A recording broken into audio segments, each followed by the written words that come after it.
সুমুখে। সুপ্রিয় দর্শক, আজ আমাদের মাঝে উপস্থিত রয়েছেন সঙ্গীত শিল্পী ইমরুল বাবু। শুভ সকাল, কেমন আছেন? শুভ সকাল আপনাকেও। ভালো আছি, ধন্যবাদ। তো গানের সাথে তো পথ চলার দীর্ঘদিনের, গানের সাথে শুরুটা কিভাবে হয়েছে এবং দীর্ঘদিনের জার্নিটা আপনার জন্য কেমন ছিল? তা বটে, অনেক দীর্ঘদিনের। শুরুতে আসা যাক, আমার বাবা একজন ওস্তাদ ছিলেন, ওস্তাদ আমিনুল ইসলাম। সঙ্গীত প্রভাকর ডিগ্রি ওনার ছিল। উনি উচ্চাঙ্গ সঙ্গীতের উপর একটি ডিগ্রি পান। এটা ভারতীয় সরকার একজনকেই দিয়েছিলেন, সেটা আমার বাবা ওস্তাদ আমিনুল ইসলাম। এই জন্য বাবাকে দেখে আমার পথ চলা from the very beginning of my life. যখন থেকে আমার এবিসিডি, তখন থেকে সরগম। আচ্ছা, কোন ধরনের গান বেশি আকৃষ্ট করতো আপনাকে? আমাকে একটু ওই যে ধরুন নজরুল সঙ্গীত, যেগুলো একটু ভারী রাগ ভিত্তিক, এইসব গানগুলো আমাকে আকৃষ্ট করে। আচ্ছা, এটা ছোটবেলা থেকে। পরবর্তীতে বড় হওয়ার পরে কি সেই ভালো লাগাটা, নজরুলের প্রতি ভালো লাগাটা পাশাপাশি আর কোনো গানের প্রতি ভালো লাগা কাজ করেছে? পাশাপাশি আমি আধুনিক গান, মান্না দের, মানবেন্দ্র, তখন তো আর বাংলাদেশে এত সিডি বা ক্যাসেট ছিল না। 84-85 দিকে তখন শুরু হয়। তার আগে থেকে তো আমি খুব গানের পাগল। তখন মান্নাদের গান আমার বাবা শুনতেন, আমার ভাইয়েরা শুনতেন, মানবেন্দ্র, আমাদের দেশে সুবিনন্দী, আরো অনেক বিখ্যাত সঙ্গীত শিল্পীদের গান আপনার বেশ ভালো লাগতো। আচ্ছা, আমরা আজ গান একটু বেশি শুনবো, তার ফাঁকে ফাঁকে একটু কথা বলবো। এবার একটু গান শুনে নিতে চাই, কোন গানটি আমাদেরকে শোনাবেন? এই গানটি আমি আমার বাবার লেখাই, তার লেখা সুরে, কলাবতী রাগের উপরে। আমার এন্টায়ার লাইফে আমি এই রাগের উপরে 3টা গান শুনেছি সারা জীবন। এই গানটি একটি।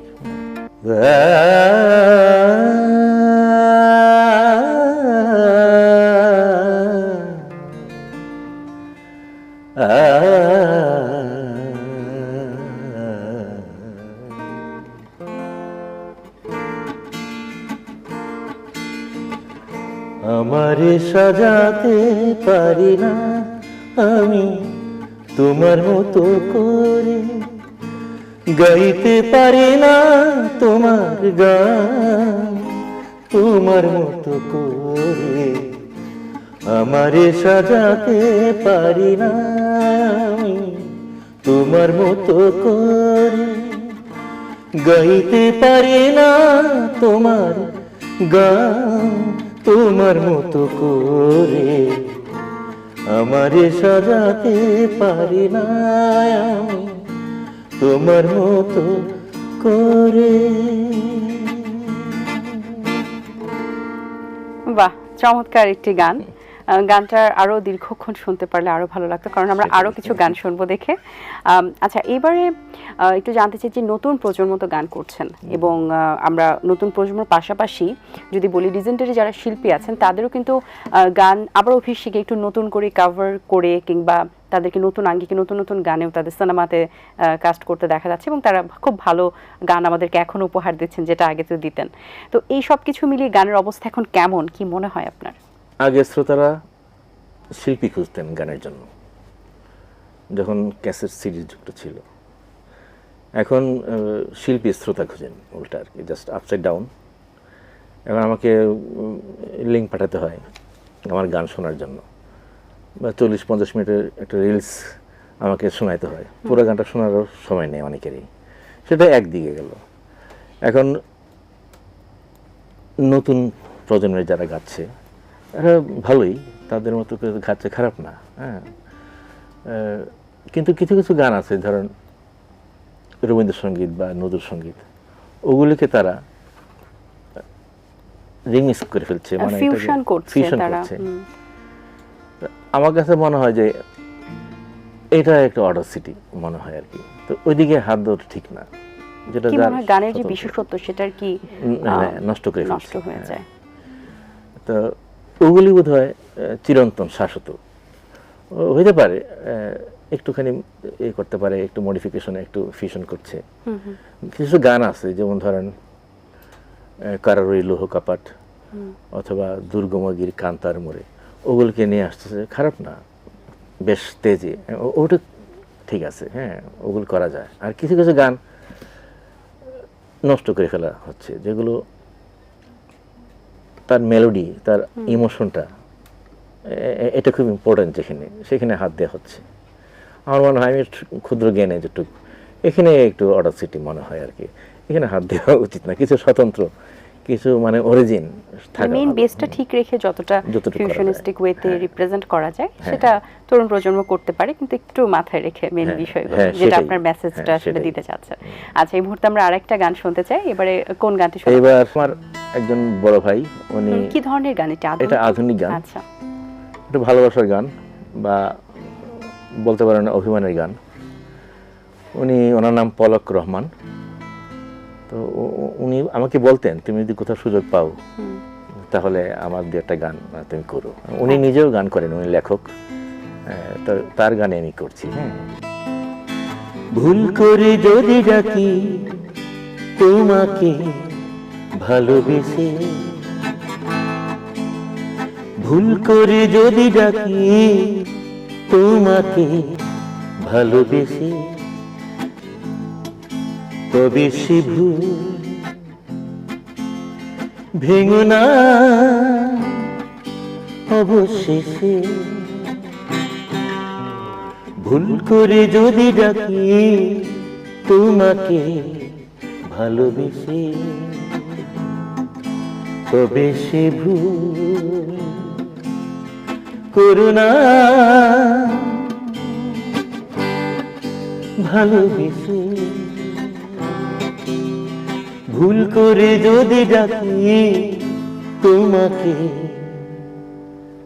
ভালোবেসে। দারুণ দারুণ। আপনার তো অনেক গান রিলিজ হয়েছে, মৌলিক গান আপনার অনেক। অনেক গান আছে। সেখান থেকে প্রথম যে গানটা বেশ ফেমাস হয়েছিল, সেই গানটি সম্পর্কে জানতে চাই। ওই প্রথম গানটি যেটা আমি গেলাম, আমার বাবার লেখা, রাগ কলাবতীর উপরে, এই গানটি অনেক ফেমাস হয়েছিল।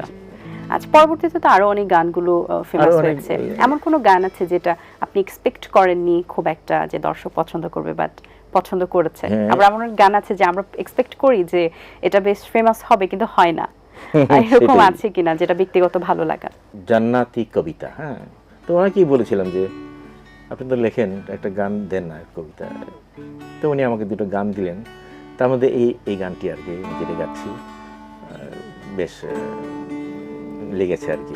আচ্ছা, ইটস আ রোমান্টিক সং। বেশ রোমান্টিক। ওকে।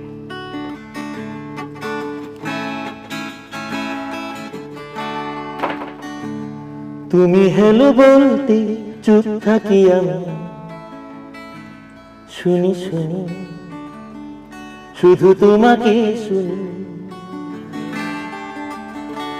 তুমি হেলো বলতে চুপ থাকি আমি, শুনি শুনি শুধু তোমাকে শুনি। দূর আকাশে একখানা চাঁদ, একাই আমি থাকি একা সারা রাত। দূর আকাশের একখানা চাঁদ, একা জাগি আমি একা সারা রাত। ও এলো বলতে চুপ থাকি আমি, শুনি শুনি শুধু তোমাকে শুনি। চমৎকার একটি গান, খুব রোমান্টিক, এবং স্পেশালি যদি বলি টিনেজরা এটা খুব রিলেট করতে পারবেন, কারণ ওই সময় তো প্রেমের আবেগটা বেশি কাজ করে। আচ্ছা, একদম। গানের ব্যক্তিগত লাইফে সর্বপ্রথম কার প্রেমে পড়েছিলেন, গানের না কোনো ব্যক্তির? না, গানের প্রেমে পড়েছিলাম, এখনো আছি। আচ্ছা, এখনো প্রেমটা গানের সাথে রয়েছে, আর বেড়েছে আর কি। তো এখন যেমন নতুন প্রজন্ম কাজ করছেন এবং ফিউশন রিলেটেড কাজ করছেন, পাশাপাশি মিউজিক ভিডিওর কাজ অনেক বেশি হচ্ছে। এবং যেহেতু আগে আমরা রেডিওতে গান শোনা হতো আগে, এবং সিডিতে, ডিভিডিতে, পরবর্তীতে অ্যালবামে, তারপর ইউটিউবে ট্রেন্ড আসে, এবং এখন মিউজিক ভিডিও ইউটিউবেই বেশি দেখা হয়। তো এই কারণে কি শোনার জায়গা থেকে এখন কি দেখার জিনিসটাকে বেশি প্রায়োরিটি পাচ্ছে?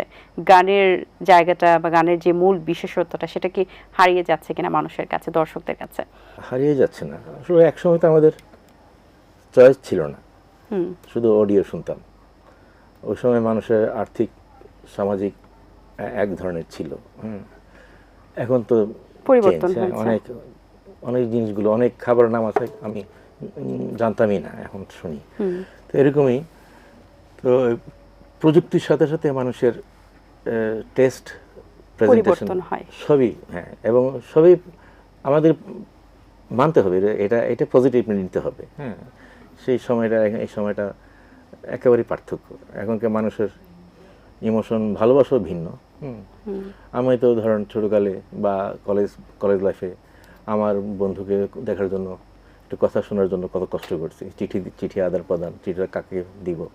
এখন তো তা নয়, everything is very much easy. হ্যাঁ, এখন দেশের বাইরে থেকেও সবকিছু, যে কারোর সাথে খুব সহজেই কন্ট্যাক্ট সহজেই contact করা যায়। সেই আগেরটা চিঠি দেওয়ার ব্যাপারটা এখন চিঠি আর ব্যাপারটা হয় নাই, না। দেখা সাক্ষাৎ ইজি, চাইলেই।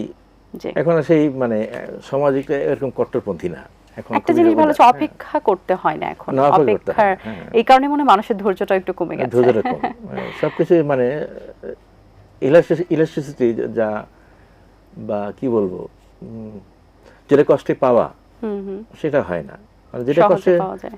পাওয়া হয় না সেটার লংজিভিটিও বেশি হয় না। যে দেখছি আর কি, হ্যাঁ, অতি ইজি সব পেয়ে যাচ্ছে। প্র্যাকটিক্যাল কথা আসলে। সেটাই। এবার আমরা আরেকটি গান শুনবো। এবারে কোন গানটা এইবার শুনবো? আমি একটা জনপ্রিয় গান করব, পলক মোচল। এটা ভারতীয় বাংলা সঙ্গীত, বা অরিজিৎ সিং বা পাপন, তিনজনেই গানটি গিয়েছেন। হ্যাঁ, বাহ, আমি ওই গানটি গাওয়ার একটু দুঃসাহস দেখাচ্ছি আর কি।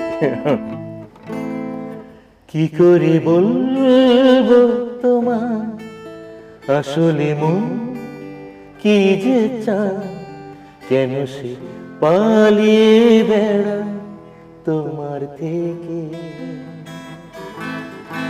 কি করে বলবো তোমার, কেন এমন হাত বাড়ায়, আবার হারিয়ে এসে যায় তোমার থেকে।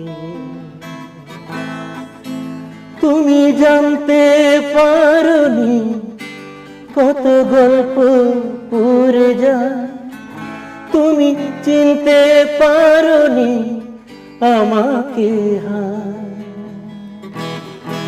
কি করে বলবো তোমার আসলে মন কি যে চায়, কেন সে পালিয়ে বেড়ায় তোমার থেকে।